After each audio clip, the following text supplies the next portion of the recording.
Dapat dilihat pada video ini mengenai sistem endokrin pada invertebrata.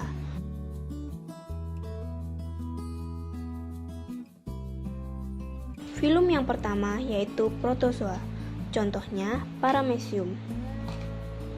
Protozoa bergerak dengan memanfaatkan alat yang dinamakan pseudopodia atau kaki semu. Paramecium tidak memiliki sistem saraf, namun mempunyai kepekaan terhadap rangsangan dari luar serta mampu menanggapi rangsangan tersebut. Misalnya, rangsangan berupa cahaya atau sentuhan.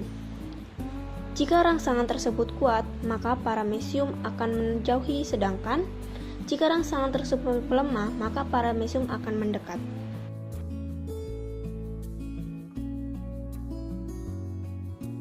Filum yang kedua yaitu Porifera, contohnya spons.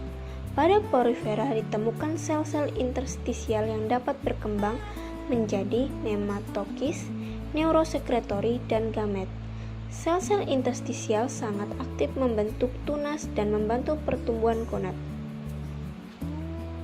Fungsi sel neurosekretoris yaitu menerjemahkan sinyal saraf ke rangsangan kimia dan menghasilkan sekresi neurohormon dalam kaitannya pada sistem endokrin. Perjalanan sepanjang akson neuron dilepaskan aliran darah di organ neurohemal. Berada pada ujung akson dekat dengan kapiler darah. Sel neurosekretori berada di bagian ukuran yang lebih besar dari inti sel, ujung akson dan sel itu sendiri. Komunikasi sel disekresikan oleh neurohormon. Sinyal dikirim melalui sel berdifusi, ditinjau dari evolusi atau transmisi saraf.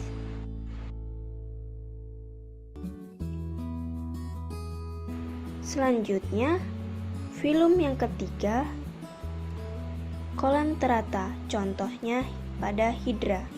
Hydra mempunyai sejumlah sel yang mampu menghasilkan senyawa kimia yang berperan dalam proses reproduksi, pertumbuhan, dan regenerasi. Apabila kepala Hydra dipotong, sisa tubuhnya akan mengeluarkan molekul peptida yang disebut aktivator kepala.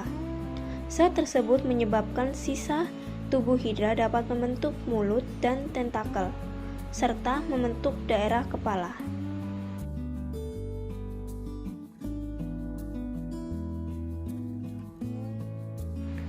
Filum yang keempat yaitu Platyhelminthes, contohnya Planaria.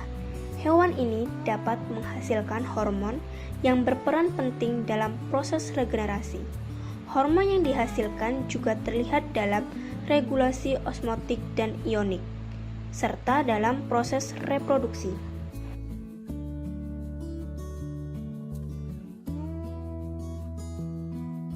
Filum yang terakhir yaitu Nemathelminthes, contohnya Nematoda. Sejumlah nematoda dapat mengalami ganti kulit atau yang disebut molting hingga 4 kali dalam siklus hidupnya. Hewan ini mempunyai struktur khusus yang berfungsi untuk sekresi neurohormon yang berkaitan erat dengan sistem saraf. Struktur khusus tersebut terdapat pada ganglion di daerah kepala dan beberapa di antaranya terdapat pada korda saraf.